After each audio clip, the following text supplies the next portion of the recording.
بیٹی اگر تم ایران کے شہنشاہ کو دیکھنا چاہتی ہو تو اپنا لباس تبدیل کر کے باہر آ جاؤ۔ میرے لیے یہ بات ناقابل یقین تھی، لیکن چند سوال کرنے کے بعد مجھے یہ معلوم ہوا کہ ایران کی سلطنت پر وہاں کے سپہ سالار بہرام نے قبضہ کر لیا ہے اور خسرو پرویز مدین سے فرار ہو کر یہاں پہنچنے والا ہے۔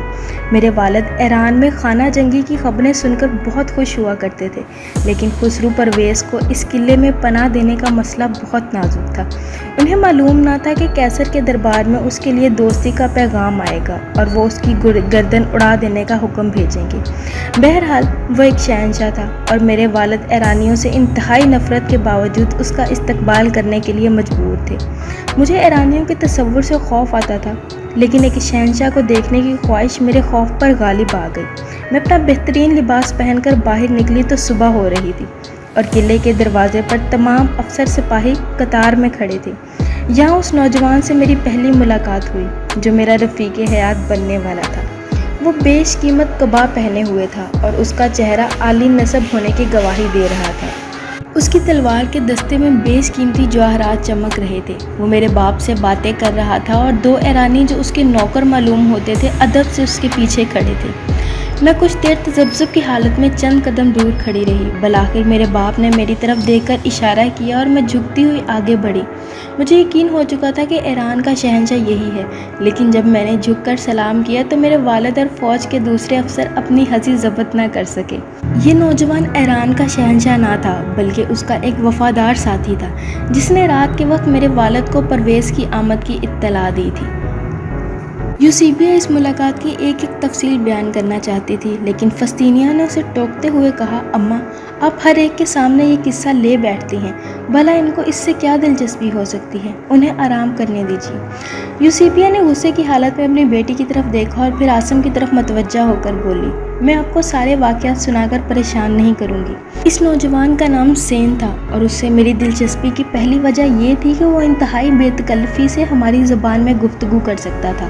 بعد میں مجھے معلوم ہوا کہ اس کی ماں ان ہزاروں لڑکیوں میں سے ایک تھی جنہیں نوشیروان کی فتوحات کے زمانے میں ایرانی آرمینیا اور شام کے شہروں سے پکڑ کر اپنے ساتھ لے گئے تھے۔ خسرو پرویز اور اس کے ساتھیوں نے ہمارے قلعے میں صرف ایک روز قیام کیا اور اگلے دن چند کوس دور ایک شہر کے حاکم کے پاس چلے گئے اور قسطنطنیہ سے قیصر کا پیغام آنے تک انہیں وہیں ٹھہرنا پڑا۔ اس عرصے میں سین ایک مرتبہ سیر و شکار کے بہانے ہمارے پاس آیا اور 3 دن اس قلعے میں مہمان رہا۔ اس دوران قیام میں نے یہ محسوس کرنے لگی کہ ایرانیوں سے میری نفرت بتدریج کم ہو رہی ہے۔ وہ آتش پرست تھا، لیکن اس کی باتوں سے ظاہر ہوتا تھا کہ وہ عیسائیوں سے نفرت نہیں کرتا۔ میرے والد کسی ایرانی کو اپنا دوست سمجھنے کے لیے تیار نہ تھے، لیکن سین ایران کے شہنشاہ کا خاص آدمی تھا، اس لیے وہ اس کی خاطر مدارت کرنے پر مجبور تھے۔ پھر انہیں یہ بھی خیال تھا کہ شہنشاہ موریس ایران سے دوستانہ تعلقات استوار کرنے کا قیمتی موقع کھونے نہیں دیں گے اور خسرو پرویز کو اپنا کھویا ہوا تخت و تاج حاصل کرنے کے لیے ہر ممکن مدد دی جائے گی۔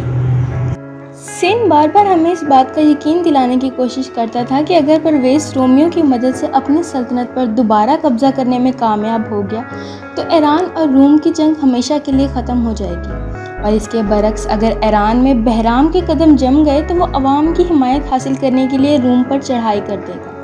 سین کے قیام کے آخری دن میں شام کے قریب گھوڑے پر سیر کر کے واپس آ رہی تھی کہ وہ قلعے سے کچھ دور ٹہلتا ہوا دکھائی دیا۔ اس نے میری طرف دیکھ کر ہاتھ سے اشارہ کیا اور میں بادل نخواستہ رک گئی۔ اس نے گھوڑے کی باگ پکڑتے ہوئے کہا، میں کل صبح ہوتے ہی یہاں سے روانہ ہو جاؤں گا، پھر شاید مدت تک آپ کو نہ دیکھ سکوں۔ چند دن تک قیصر کا حکم پہنچ جائے گا، اگر انہوں نے ہماری مدد کی تو ہم مدین پر حملہ کر دیں گے۔ میں نے گھبرا کر کہا، چلیے، میرا یہاں آپ سے باتیں کرنا ٹھیک نہیں۔ اس نے کہا، آپ کو مجھ سے خوف آتا ہے؟ میں نے جواب دیا، نہیں، اگر آپ ایران کے بادشاہ ہوتے تو بھی مجھے آپ سے خوف نہ آتا۔ اس نے کہا، اگر میں ایران کا بادشاہ ہوتا تو اپنا تاج اتار کر تمہارے قدموں میں ڈال دیتا۔ میں کچھ دیر سکتے کے عالم میں اس کی طرف دیکھتی رہی، پھر میں نے اچانک اس کے ہاتھ سے باگ چھین لی اور گھوڑے کو چابک رسید کر دیا۔ تھوڑی دیر بعد میں اپنے کمرے میں داخل ہوئی تو میرا دل دھڑک رہا تھا۔ میں نے آئینے میں اپنا چہرہ دیکھا تو مجھے ایسا معلوم ہوا کہ میرے رگوں کا سارا خون سمٹ کر میرے چہرے پہ آ گیا ہے۔ رات کے وقت جب والد نے مجھے دسترخوان پر بلایا تو میں سر کے درد کا بہانہ کر کے اپنے بستر پر لیٹی رہی۔ سین اگلے دن چلا گیا اور کچھ دیر بعد جب روم کے لشکر نے پرویز کی مدد کے لیے مدین کی طرف کوچ کیا تو میرے والد کو بھی اس کا ساتھ دینا پڑا۔ میرا تنہا قلعے میں رہنا مناسب نہ تھا، اس لیے مجھے والد کے ایک دوست کے گھر پہنچا دیا گیا جو پڑوس کے شہر کا حاکم بھی تھا۔ قلعے میں میرے والد کا قائم مقام اینڈرونکس تھا۔ یہ فطرت آدمی کسی صورت بھی اس منصب کا اہل نہ تھا، لیکن وہ قسطنطنیہ کے ایک بااثر خاندان سے تعلق رکھتا تھا۔ انطاکیہ کے گورنر نے اس کی سفارش کی تھی۔ ان دنوں یہی اینڈرونکس یروشلم کا حاکم ہے اور مجھ سے اس کی دشمنی کی سب سے بڑی وجہ یہی ہے کہ جب میرے والد کی غیر موجودگی کے دنوں میں وہ میرے پاس شادی کا پیغام لے کر آیا تو میں نے اس کے منہ پر ایک تھپڑ رسید کر دیا تھا۔ بہرام کو شکست دینے اور خسرو پرویز کو تخت پر بٹھانے کے بعد جب میرے والد واپس آئے تو میں بھی شہر سے قلعے میں آ گئی۔ رات کے وقت میں ان کے ساتھ کھانا کھا رہی تھی اور وہ مجھے مدین کے حالات بتا رہے تھے۔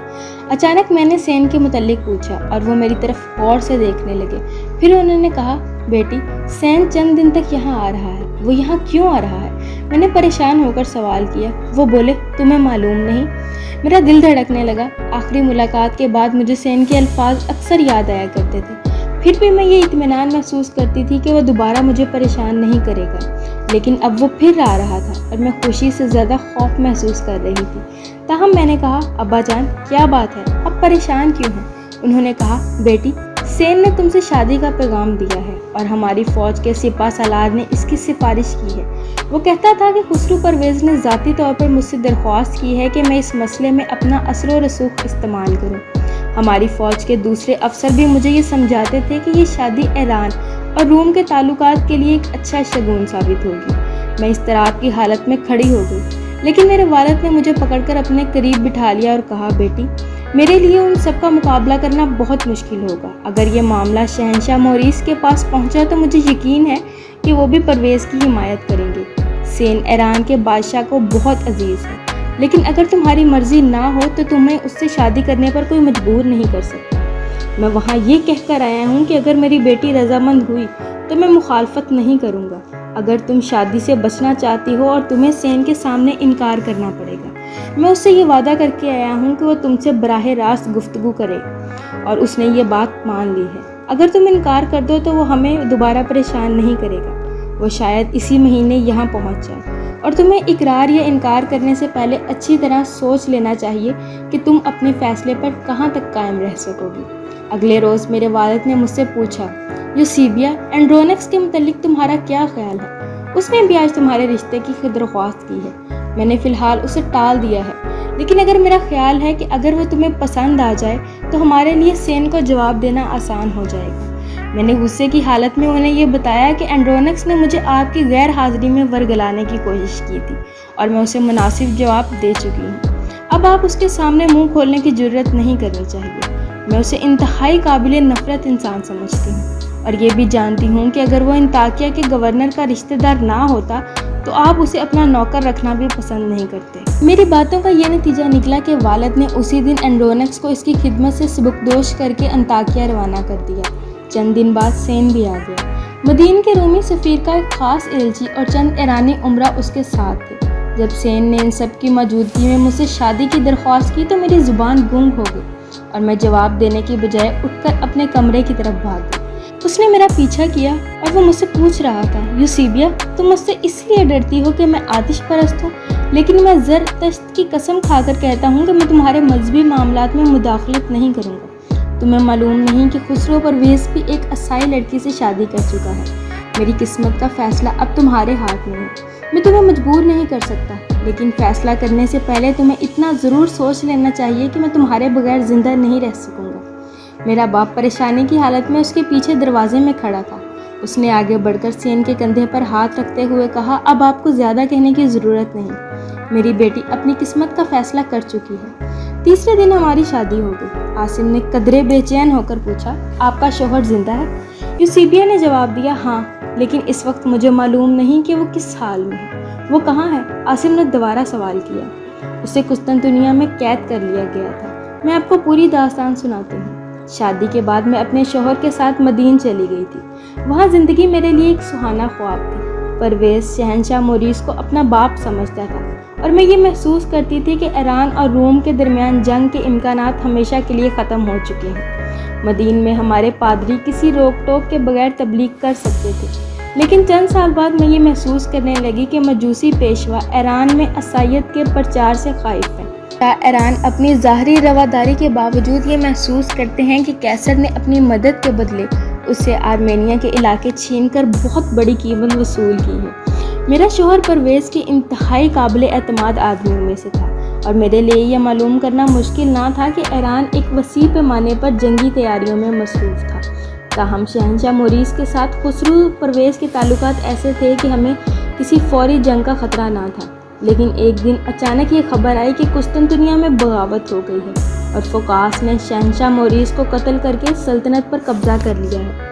ایران کے عمرا اور مذہبی اکابر نے پرویز کو مشورہ دیا کہ اب روم سے حساب چکانے کا وقت آ گیا ہے۔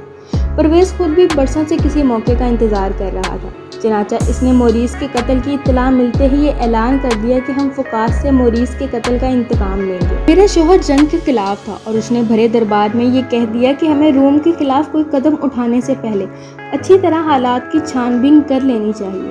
اگر شہنشاہ مجھے اجازت دیں تو میں قسطنطنیہ جانے کو تیار ہوں، اگر وہاں میری تسلی نہ ہوئی تو ہم روم پر حملہ کرنے میں حق بجانب ہوں گے۔ پرویز جنگ پر تلا ہوا تھا، تاہم اس نے میرے خاوند کی درخواست روا نہ کی۔ میرے والد بڑھاپے میں ملازمت سے سبکدوش ہو کر دمشق اپنے گھر آ گئے تھے، اور میں نے انہیں کئی سال سے نہیں دیکھا تھا۔ فلسطینیوں کو بھی اپنے نانا کا گھر دیکھنے کا شوق تھا، اس لیے ہم بھی ان کے ساتھ روانہ ہو گئے۔ چند منزلوں تک ہم نے ایک ساتھ سفر کیا، پھر ہمارے راستے ایک دوسرے سے الگ ہو گئے، اور انہوں نے ہمیں اپنے 2 وفادار نوکروں اور چند مسلح سپاہیوں کے ساتھ دمشق کی طرف روانہ کرتے ہوئے کہا کہ میں قسطنطنیہ سے فارغ ہو کر دمشق آؤں گا، اور اس کے بعد ہم اکٹھے مدین چلے جائیں گے۔ شام کی ایک سرحدی چوکی کے سالار نے ہمیں اپنی حفاظت میں دمشق پہنچانے کا ذمہ لے لیا، اور ہم نے ایرانی سپاہی واپس کر دیے، تاہم میرے شوہر کے 2 وفادار نوکر ہمارے ساتھ رہے۔ دمشق پہنچ کر ہمیں چند مہینے سین کے متعلق کوئی اطلاع نہ ملی۔ میرے والد نے دمشق کے حاکم کی وساطت سے اس کا پتہ لگانے کی کوشش کی تو ہمیں یہ اطلاع ملی کہ فوکاس نے انہیں موریس کا طرفدار سمجھ کر گرفتار کر لیا ہے۔ آپ سمجھ سکتے ہیں کہ اس خبر سے ہماری کیا حالت ہوئی ہوگی۔ میرے والد نے قسطنطنیہ میں اپنے دوستوں کو پیغام بھیجے، انطاکیہ کے گورنر سے مداخلت کے لیے التجائیں کی، لیکن فلسطینیہ کے باپ کو رہا کرانے کے لیے ان کی ساری کوششیں بے نتیجہ ثابت ہوئیں۔ پھر جب ایران نے چڑھائی کر دی تو ہمیں ایسا معلوم ہونے لگا کہ اب ان کے لیے فوکاس کی قید سے رہا ہونے کا کوئی امکان باقی نہیں رہا۔ اب دعائیں ہمارا آخری سہارا تھیں۔ دمشق کے ایک راہب نے ہمیں مشورہ دیا کہ اگر ہم یروشلم جائیں تو وہاں ہماری دعائیں ضرور قبول ہوں گی۔ والد بڑھاپے کی وجہ سے سفر کے قابل نہ تھے، لیکن دمشق سے زائرین کا ایک قافلہ یروشلم جا رہا تھا، اور ہم اپنے 2 ایرانی نوکروں کے ساتھ اس قافلے میں شامل ہو گئے۔ ابا جان نے ہمیں یروشلم کی فوج کے ایک سالار پتیوس کے نام تعارفی خط دے دیا تھا۔ یہ شخص ابا جان کے ایک دوست کا بیٹا تھا۔ اس نے ہمیں اپنے پاس ٹھہرانے کی کوشش کی، لیکن میں نے اصرار کیا کہ آپ ہمارے لیے ایک علیحدہ مکان کا بندوبست کر دیں۔ اس نے ہمیں کرائے پر ایک مکان لے دیا، تاہم یہ شرط پیش کی کہ ہم کم از کم 2 دن ان کے پاس ضرور ٹھہریں گے۔ ہم نے پتیوس سے زیادہ اس کی نیک دل بیوی کے اصرار پر یہ شرط منظور کر لی، اور 2 دن ان کے ہاں مہمان رہنے کے بعد کرائے کے مکان میں چلے گئے۔ یروشلم میں ہماری مصروفیات مختلف خانقاہوں اور جرگوں میں جا کر دعائیں کرنے تک محدود تھی، اور ہم نے یہ عہد کر لیا تھا کہ جب تک ہمیں سین کے متعلق کوئی امید افزا خبر نہیں ملے گی ہم واپس نہیں جائیں گے۔ میں نے کھلے دل سے تمام گرجوں اور خانقاہوں کو نذرانے پیش کیے۔ دولت کی میرے پاس کمی نہ تھی۔ میں نے خانقاہوں سے کئی مشہور و معروف راہبوں کی متبرک ہڈیاں حاصل کی، اور بعض انتہائی متبرک ہڈیوں کے عوض میں نے اپنے قیمتی زیورات تک لٹا دیے۔ راہبوں کی ہڈیاں؟ عاصم نے چونک کر پوچھا۔ وہ کس کام آتی ہیں؟ فلسطینیہ اسے اس قدر بدحواس دیکھ کر اپنی ہنسی ضبط نہ کر سکی، لیکن یوسیبیہ نے قہر آلود نگاہوں سے اس کی طرف دیکھا، پھر عاصم کی طرف متوجہ ہو کر بولی، ہم راہبوں کی ہڈیوں کو بہت متبرک سمجھتے ہیں، اور یروشلم کی خانقاہوں میں بعض راہبوں کی ہڈیوں کو تو جواہرات سے زیادہ قیمتی سمجھا جاتا ہے۔ میں نے ایک مشہور راہب کی 150 سال پرانی ہڈی کو چھونے کی خواہش میں اپنا موتیوں کا ہار اتار کر بشپ کی نظر کر دیا تھا، اور انہوں نے مجھے اس مٹی کے پیالے کا ایک ٹکڑا عنایت کیا تھا جس میں یہ بزرگ پانی پیا کرتے تھے۔ لیکن تم ایک عرب ہو، اور ایرانیوں کی طرح تمہیں بھی ان باتوں سے کوئی دلچسپی نہیں ہو سکتی۔ عاصم نے اس بحث میں الجھنے کی ضرورت محسوس نہ کی۔ وہ یوسیبیہ کی سرگشت کا آخری حصہ سننے کے لیے بے تاب تھا۔ اس نے کہا، معاف کیجیے، میں ہڈیوں کے متعلق بحث کرنا نہیں چاہتا۔ آپ یہ بتائیے کہ اس کے بعد کیا ہوا؟ سیپیا نے کہا پھر کوئی 20 دن بعد پتیوس اپنی بیوی کے ہمراہ ہمارے پاس آیا اور اس نے کہا کہ آج فلسطین کے نئے حاکم نے اپنا عہدہ سنبھال لیا ہے اور کل شام وہ شہر کے رؤساء اور بڑے بڑے عہدیداروں کو کھانا کھلانے کی دعوت دے رہا ہے۔ میں نے فلسطینیہ اور آپ کا نام مہمانوں کی فہرست میں لکھوا دیا ہے۔ جب میں نے حاکم سے آپ کے والد کا ذکر کیا تو وہ بہت خوش ہوا تھا اور اس نے مجھے تاکید کی تھی کہ میں آپ کو دعوت میں ضرور لاؤں۔ مجھے اس دعوت میں کوئی دلچسپی نہ تھی، لیکن فلسطینیہ کا دل بہلانے کے لیے وہاں جانے کا ارادہ کر لیا۔ ہماری بدقسمتی سے یہ نیا گورنر ہی اینڈرونکس تھا جسے میں نے بے عزت کر کے قلعے سے نکلوایا تھا، اور مجھے یہ بات اس وقت معلوم ہوئی جب میں اس کے محل میں داخل ہو چکی تھی۔ بظاہر وہ ہم سے بڑی عزت کے ساتھ پیش آیا اور اس کی بیوی نے بھی ہماری بہت دلجوئی کی، لیکن مجھے یہ جاننے میں زیادہ دیر نہ لگی کہ اینڈرونکس ابھی تک پرانے واقعات نہیں بھولا۔ اسے معلوم تھا کہ میں ایک ایرانی کی بیوی ہوں اور میرا شوہر قسطنطنیہ میں قید ہے، لیکن وہ یہ بھی جانتا تھا کہ میں تھیوڈوسیوس کی بیٹی ہوں اور مجھے بلا وجہ پریشان کرنا اس کے لیے سودمند نہ ہوگا۔ تاہم میں اس کی طرف سے خوف زدہ تھی۔ چند دن ہمیں کسی پریشانی کا سامنا نہ کرنا پڑا، لیکن جب دمشق کی طرف ایرانیوں کی پیش قدمی کی اطلاعات آنے لگی تو مجھے یروشلم میں قیام کرنا خطرناک محسوس ہونے لگا۔ کسی طرح لوگوں کو پتہ چل گیا کہ میرا شوہر ایرانی ہے اور ہمارے نوکر بھی ایرانی ہیں۔ یہ بات انہیں غصہ دلانے کے لیے کافی تھی۔ ایک روز ہم ایک خانقاہ کی زیارت کر کے واپس آ رہے تھے کہ ہمارے مکان کے دروازے پر لوگوں کا ایک ہجوم تھا۔ ہم ان کے قریب پہنچے تو انہوں نے ہمارے خلاف نعرے لگانے شروع کر دیے۔ وہ ہمیں غدار اور ایرانیوں کے جاسوس کہہ رہے تھے۔ پھر چند آدمی پکڑ لو، مارو کے نعرے لگاتے ہوئے آگے بڑھے اور ہم بھاگ کر قریب کے ایک مکان میں گھس گئے۔ اندر صرف چند عورتیں اور بچے تھے۔ ایک عورت نے جلدی سے دروازہ بند کر دیا۔ ہجوم دروازے پر حملہ کرنے ہی والا تھا کہ رومی سپاہیوں کا ایک دستہ وہاں پہنچ گیا۔ انہوں نے لوگوں کو بھگا دیا اور ہمیں وہاں سے نکال کر اپنے گھر پہنچا دیا۔ گھر سے ہمارے دونوں نوکر غائب تھے۔ میری درخواست پر ایک سپاہی پتیوس کو اعلان دینے چلا گیا اور باقی ہماری حفاظت کے لیے وہاں ٹھہر گئے۔ پتیوس اطلاع ملتے ہی ہمارے گھر پہنچا اور یہ صورتحال معلوم کرتے ہی شہر کے کوتوال کے پاس چلا گیا۔ رات کے وقت وہ ہمارے پاس آیا تو اس کی زبانی یہ معلوم ہوا کہ جب ہم خانقاہ کی زیارت کو گئے ہوئے تھے تو پولیس کے آدمی ہمارے نوکروں کو پکڑ کر لے گئے تھے اور اب انہیں یہ بیان دینے پر مجبور کیا جا رہا ہے کہ وہ ایرانیوں کے جاسوس ہیں۔ میں نے اسی وقت اینڈرونکس کے پاس جانے کا ارادہ کیا، لیکن پتیوس نے کہا اس وقت اس کے پاس جا کر آپ کو کوئی فائدہ نہ ہوگا۔ میں اس سے مل آیا ہوں۔ وہ یہ کہتا ہے کہ جب تک پولیس اچھی طرح چھان بین نہیں کر لیتی آپ کے نوکروں کو رہا نہیں کیا جا سکتا۔ تاہم آپ کے متعلق اس نے مجھے یہ ہدایت کی ہے کہ لوگوں کو آپ کے مکان سے دور رکھا جائے۔ آپ تسلی رکھیے، آپ کا بال بھی بیکا نہ ہوگا۔ جب تک آپ کو خطرہ ہے میرے سپاہی آپ کے مکان پر دن رات پہرا دیتے رہیں گے۔ میں نے کہا تم نے اینڈرونکس کو یہ نہیں بتایا کہ میرے نوکر عیسائی مذہب قبول کر چکے ہیں؟ میں بولا میں نے کہا تھا، لیکن وہ یہ کہتا ہے کہ اس کے مذہب کے متعلق تحقیقات کرنے کا معاملہ کلیسا کے سپرد کر دیا جائے گا۔ کلیسا نے یہ فتویٰ دیا کہ وہ مرتد ہیں تو میں اس معاملے میں کچھ نہیں کر سکوں گا۔ مجھے اپنے والد کو اطلاع دینے کا خیال آیا، لیکن میں یہ محسوس کرتی تھی کہ اس معاملے میں وہ بھی ہماری طرح بے بس ہوں گے۔ چند دن اور گزر گئے۔ اس عرصے میں ہمیں کچھ معلوم نہ تھا کہ ہمارے گھر کے باہر کیا ہو رہا ہے۔ ہم کو دروازے سے باہر جھانکنے کی اجازت نہ تھی۔ سپاہی جو ہمارے گھر پر پہرا دیتے تھے ہمیں بازار سے ضرورت کی اشیاء خرید کر لا دیتے تھے۔ ہمیں یقین ہو چکا تھا کہ گورنر ہمارے خلاف کوئی خطرناک سازش کر رہا ہے، لیکن ہمیں اس بات کا ملال تھا کہ پتیوس نے دوبارہ ہماری خبر تک نہ لی۔ میں نے سپاہیوں کی وساعت سے اپنے باپ کو اس صورتحال سے خبردار کرنے کی کوشش کی، لیکن انہوں نے اس سلسلے میں ہماری مدد کرنے سے صاف انکار کر دیا۔